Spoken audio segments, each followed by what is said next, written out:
朋友们，听见底下小溪的水流声了吗？还有大山里面的鸟叫声，非常喜欢这样的环境。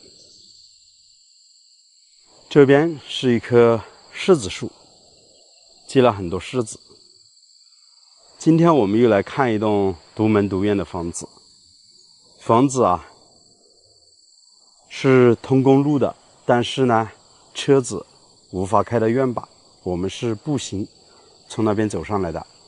进村的道路将近宽5米左右，都是水泥路面。这边靠近幽水河，将近有200米，距离进城的主路也有200米左右。这边距离城里面有15公里，交通还是挺便利的。镜头前方的这栋房子呢，就是今天我们要看的房子。房子有5间土家族的房子，结构非常不错。基本上这栋房子拎包入住，打扫的也是干干净净。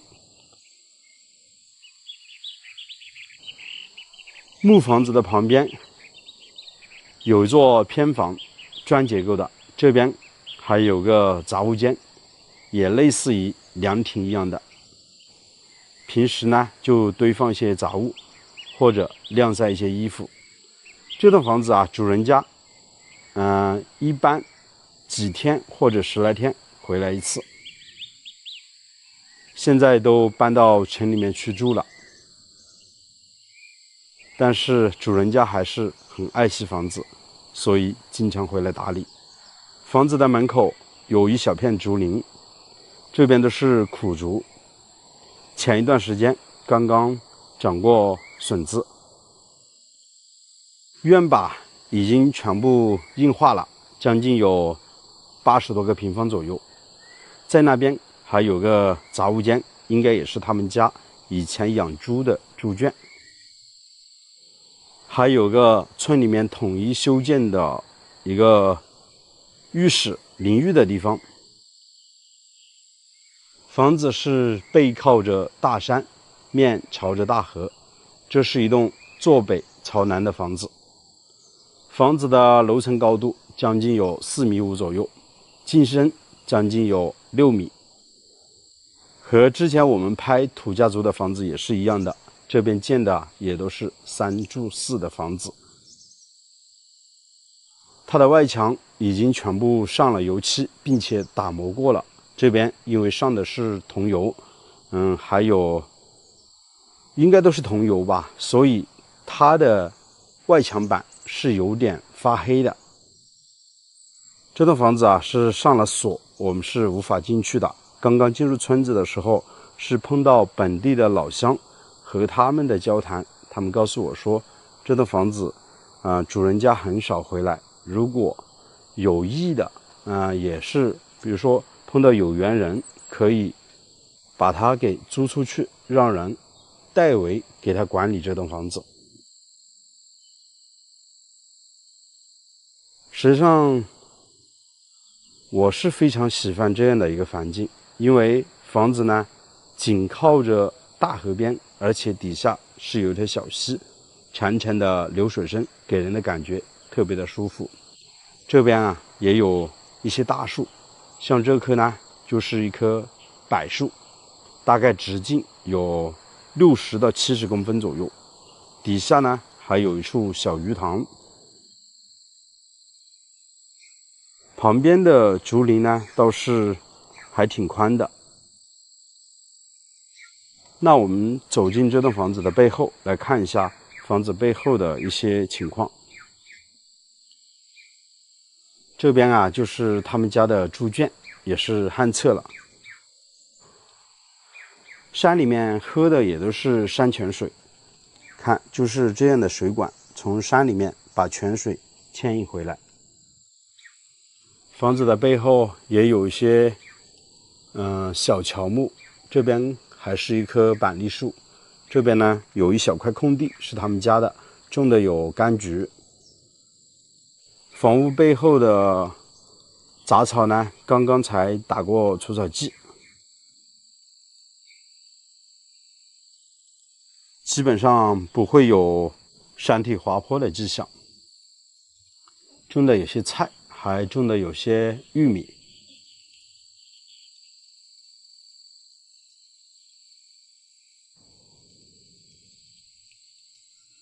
非常舒适的一栋房子。整个这个位置呢，只有他们一户人家，在对面呢，零零散散的有些住户。这个院坝还是非常宽的，平时养些鸡，这些玉米呢就丢在地上，鸡饿了会自己过来吃。这地面打扫的是干干净净。很多朋友问我，去山里面找房子，怎么找到一些闲置房呢？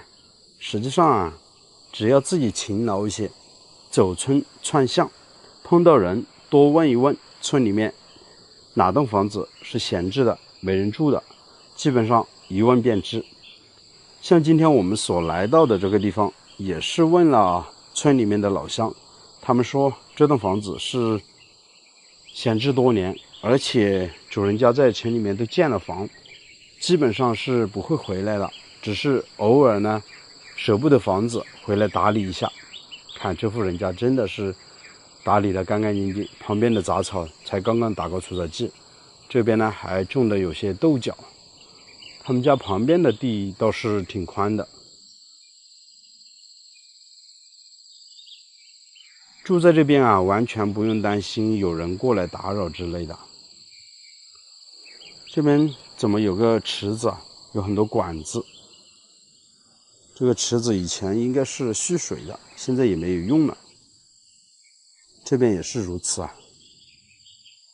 这个凉亭还是挺不错的，感觉这个地方以前好像是他们家烤酒的，大家发现了没有？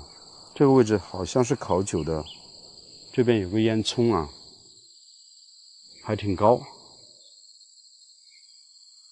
在我们湘西，家家户户啊，水源比较好的地方，都喜欢烤酒。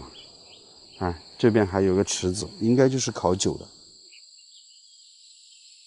这边的海拔将近有800米左右，大家也不用担心，到了夏天会非常的炎热。靠近河边的房子，基本上每天都吹着微风，还是挺凉快的。镜头的前方，我们看到一座石拱桥，桥的下方就是幽水河了，所以这边距离幽水河边也很近，也就200米左右。以前啊，村里面的老乡基本上都靠幽水河捕鱼为生。现在呢，河里面不能捕鱼了，所以年轻力壮的都出去打工，上了年纪的就在村里面种点稻谷和玉米，养点鸡鸭。现在养猪的也比较少了。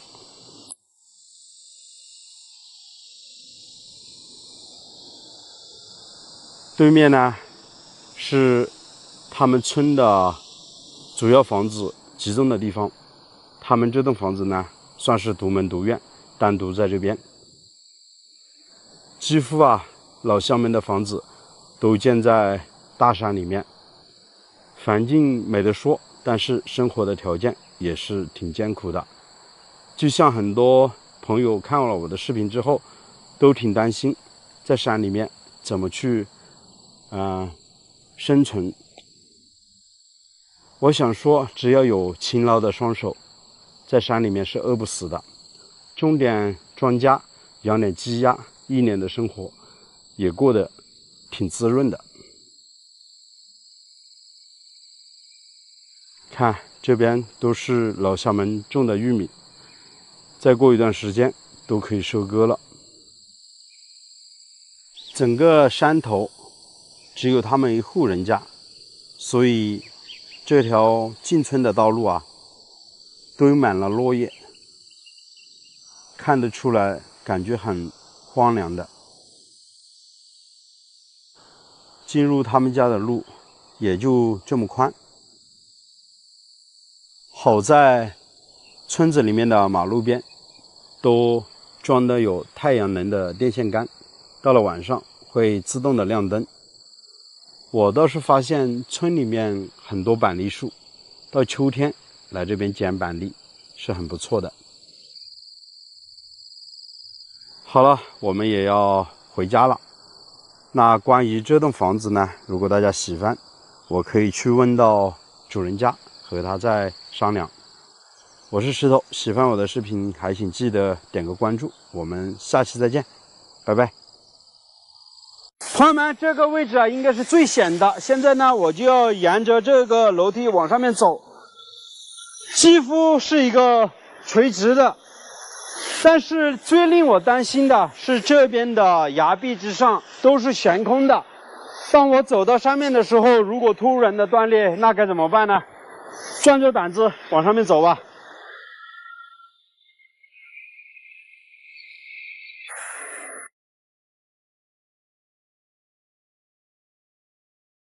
朋友们，我们现在所在这个位置呢，位于湖南省湘西州德夯大峡谷里面。这是一个未被开发的地方，在峡谷里面只有一条羊肠小道，而且是非常陡、非常险的。现在呢，我们跟着这条石板路啊往山上走，看看里面到底有些什么样的景色。这个地方也没人居住，但是为什么会有这样的一条羊肠小道呢？从这些石板小路看得出，上面都已经长满了青苔，估计啊这条小路修建的时间最少应该是好几十年了。上面已经长满了杂草，应该是很久很久时间都没人走了。眼前是一道瀑布，落差10多米。到了冬天水流量不大，但是可以看得到底下的水非常的干净，可以看到底的。我的朋友呢在那里拍短视频。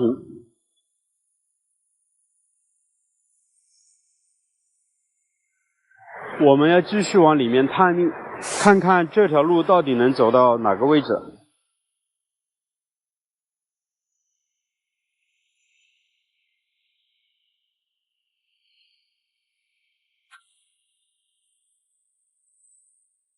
非常的陡啊，从这里走上去。这边还有一根钢丝绳，是不是上面更险一些呢？现在也不知道，我们继续往里面走啊。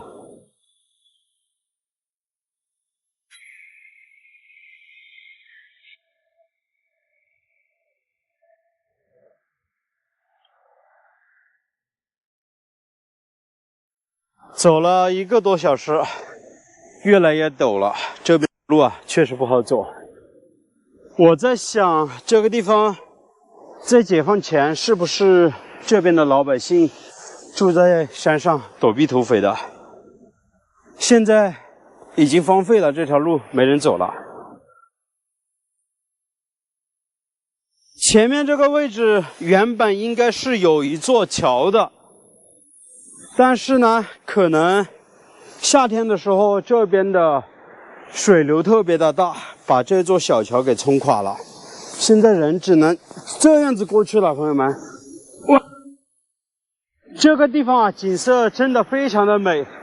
我走了差不多1、2个小时了，像这样大大小小的瀑布，看到了10多个，很漂亮，非常的美啊。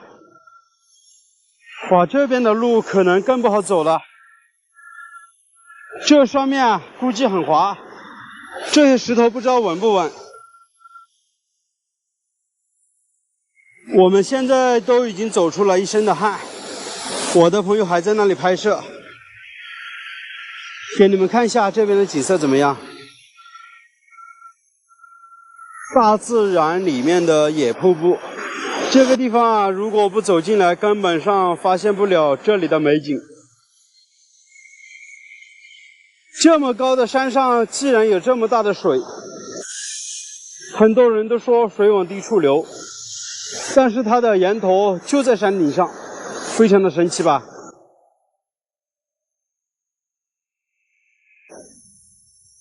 在这个位置休息一下，实在太累了，一身的汗。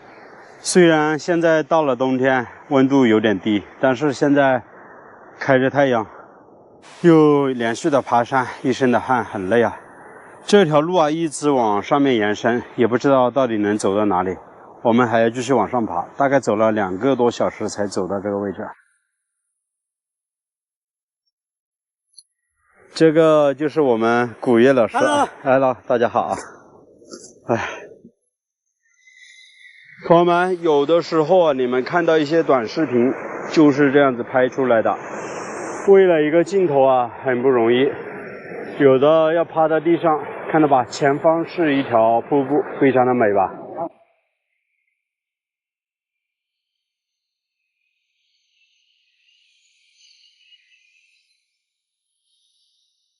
那边我们发现了一条路可以上去，看到吧？那边有个梯子，爬上去。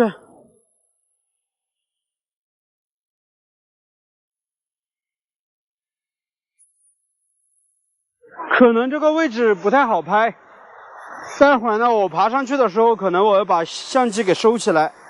现在我的朋友先上啊。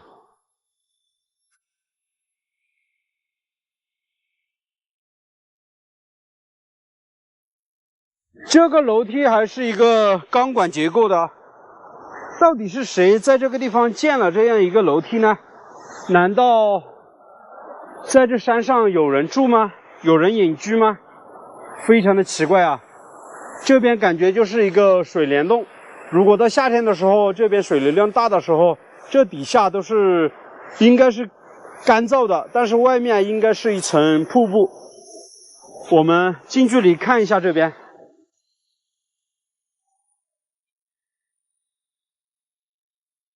感觉这个石头啊都要掉下来了，非常的吓人。这底下全部都是悬空的，只有这样的一块崖壁掉下来的，是不是感觉非常的吓人呢？如果断裂了之后，人爬上去掉下来，那不得了了。朋友们，这个位置啊应该是最险的。现在呢，我就要沿着这个楼梯往上面走，几乎是一个垂直的。但是最令我担心的是这边的崖壁之上都是悬空的，当我走到上面的时候，如果突然的断裂，那该怎么办呢？壮着胆子往上面走吧。其实啊，在我脚底下凿开的这样的一个踏步，看到吧，只能放一个脚，一只脚踩在上面。当年啊，开凿这一个踏步的时候是非常非常困难的。现在呢，我们继续往上面走。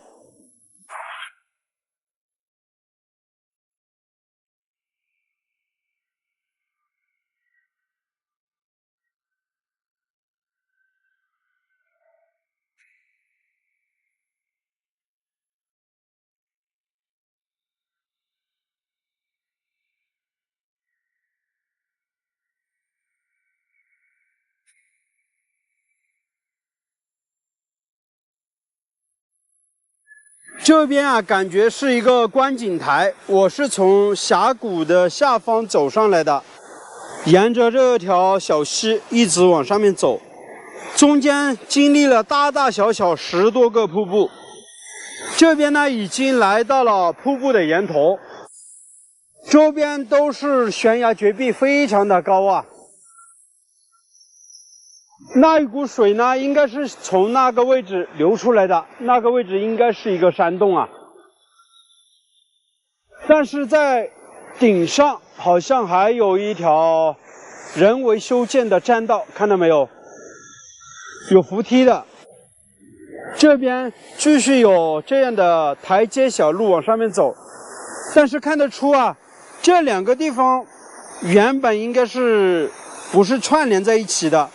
这个位置啊，全部都给拦起来了，应该是从山上的人走下来，走到这个位置截止。但是呢，我们是从山谷往上走的，到底上面又是什么样的情况呢？我的朋友说，从这里上去，就到刚才我们看到那个湖梯的那个位置，那里是一个山洞，水就从那山洞里面流出来的。继续沿着这条栈道往上面走，是一个悬崖的寨子。今天的时间的关系，我们不继续往上面走了，我们要沿路返回。等到下次有机会的话，我开车从上面走，去到那个寨子，给大家拍一个寨子的景色给大家看。现在我们要原路返回了。都说上山容易下山难，这一段应该是最难走的，看到吧，非常的陡峭啊。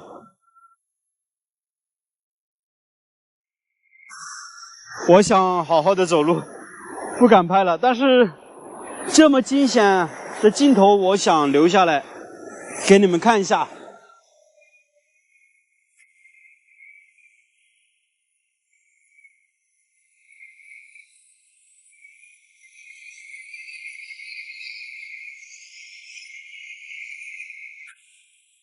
哦，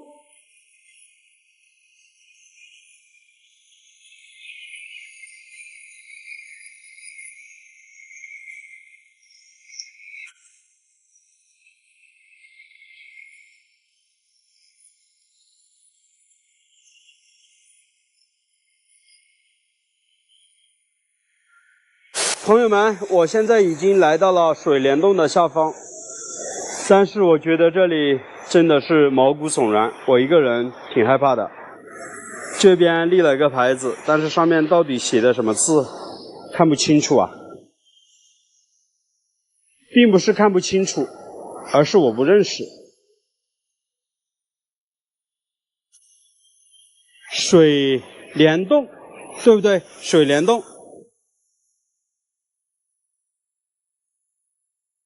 给大家看一下水帘洞，洞内的情况大概就是这个样子。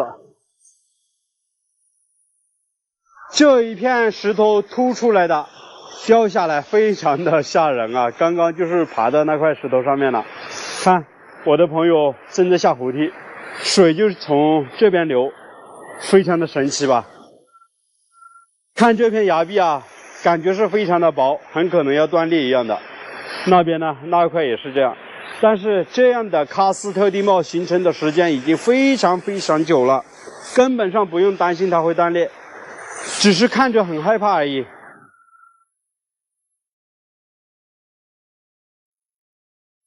朋友们，我们现在已经走下山了，整整走了差不多4个多小时，上山非常的困难，下山还容易一些。这后面呢，就是德夯大峡谷里面的流沙瀑布，往这里面进去。这边呢，就是今天我们所走的位置，这是银莲瀑布。这个地方呢是没有开发的，从山谷里面走，看起来没有多远，实际上走下来2、3个小时，非常的艰难。今天呢，这个地方景色非常的美，但是啊，有几个地方朋友们还是得注意了。在夏天的时候啊，大山里面蛇非常的多，来到湘西这边一定要注意安全。好了，这期的视频也就为大家分享到这里，喜欢石头的请记得点个赞、点个关注，我们下个视频再见了，拜拜。朋友们，上期的视频我们不是看了一处无人村吗？就在镜头的前方，从这个角度看过去，几乎那些房子啊都建在快山顶之上了。在上一期的视频当中，我不是在村子里面遇见了一位老乡吗？他告诉我说，村子里面有2栋木房子，现在还是可以住人的。而且他说，在无人村的下方，也就是现在我来到的这个位置，有一栋砖房，也是可以住人的。当然，他说这栋房子呢，需要简单的装修，清理一下，还是可以住人。而且这边呢，车子可以开到院坝。那我们就这期视频近距离的来看一下这栋房子。这位老人说，这栋房子啊，差不多有15、16年左右没有住人了。看院坝还挺宽，房子的旁边呢还有大概快1亩的地，可以种菜的。这边喝的也都是山泉水，从山里面把管子用水给牵引回来，大家可以看一下，这边呢还是流着水的，看到吧？水质是非常不错的。地势非常高，门口的视野特别好啊。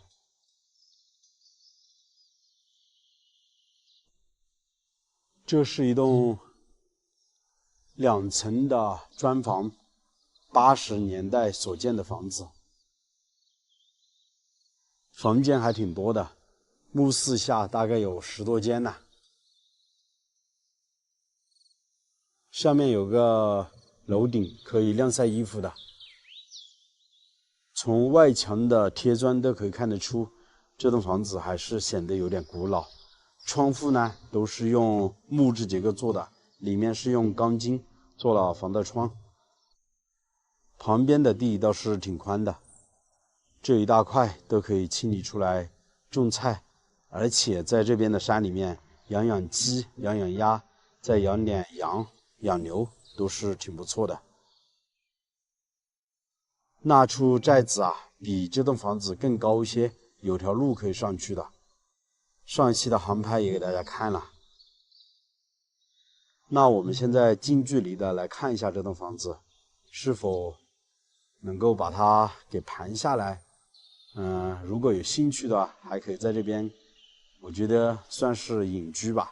之前不是有很多朋友说，想我在大山里面找一些山景房，风景非常不错的地方，独门独院，用来隐居养老嘛。那这栋房子呢，我和那位老人我们交谈了一下，他说这边因为都是闲置的房屋，基本上没人要，稍加的清理打扫就可以入住，而且费用是非常低的。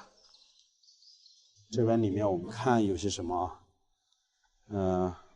有人在这里面养鸡之类的，看有很多这些灯泡。平时可能在这边养鸡因为要有一些热度吧，但是现在好像也空着了，现在也没人管理了。这么好的一个环境浪费了，实在太可惜了。这边还有楼梯可以爬上2楼的，这边有一处小卧室。可能偶尔呢还是会有人来这边，因为这个地方呢交通还是挺便利的，车子可以开上来，所以呢平时偶尔还是有人过来。看这个楼梯的过道打扫的还是挺干净的。这边有10多间房，甚至于可以好几户人相约来到一起到这边住下来，我觉得也是可以的。看这个每个房间将近有20多平，可以放一个床，还可以放一些简单的家具。每个房间都是有窗户的，通风透气也比较好。这些有些骨壳啊，应该都是在这边养鸡的。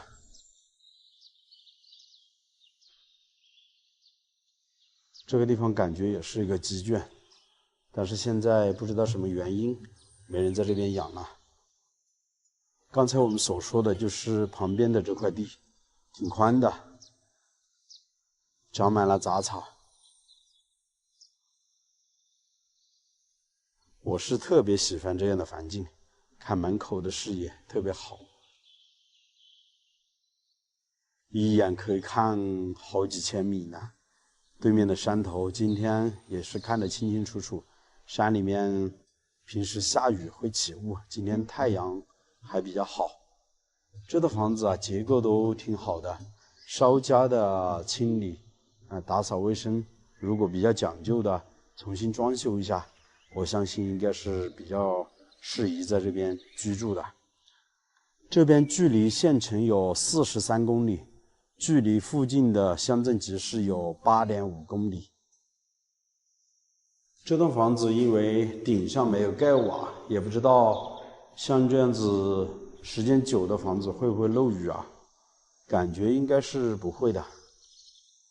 它的顶就是这个样子的，甚至有在想，这个房子的顶上可以给它清理出来，种点花花草草、盆景之类的。到了晚上或者闲暇之余，可以在这顶上喝喝茶，搭建一个凉亭，也是挺不错的。因为这顶上的风景更好，视野更开阔。房子的左手边是一座大山，挺高的，就像一个山窝窝里面的。房子的背后也是这样的石头山，大家不用担心泥石流啊，这边不会有这样的现象。山里面都长满了树，这背后呢是一大片的板栗树，到秋天的时候可在这边捡板栗的。这边啊也是一座山，整栋房子呢都被周边的大山给包围着。大家可以看一下，这是进入房子的马路，还挺宽的，将近有5米左右。而且进来之后，独门独院的房子旁边都没有邻居，在那边如果做一道院门的话，整个这一片都是非常私密的一个院子了。我的车呢是刚刚开到这边，我就没开下去了，因为底下的路呢没有硬化。这边是主人家种的一些玉米，他是偶尔才上山来种这些庄稼。朋友们啊，刚刚我数了一下，这栋房子的2楼是有4个房间的，1楼有3个房间，1个客厅，加上厢房的2个小房间，差不多这栋房子就有10个房间。我在想啊，如果有那么2、3户人，几个玩得好的伴，一起相约来到这边，把这栋房子给盘下来，然后呢，把周边的地啊都给它打扫干净，然后种点花花草草，养点鸡鸭之类的，在这样的一个环境下用来生活、定居、养老，倒是非常不错的一个选择。我也问了那个无人村的老人，他说这栋房子闲置的时间比较长，如果谈得好的话，价格也会很便宜的。那就是这样的一个环境，你们觉得怎么样呢？你们会喜欢这样的地方吗？这期的视频就为大家拍到这里吧，我是石头，喜欢我的视频还请记得点个关注，我们下期再见，拜拜。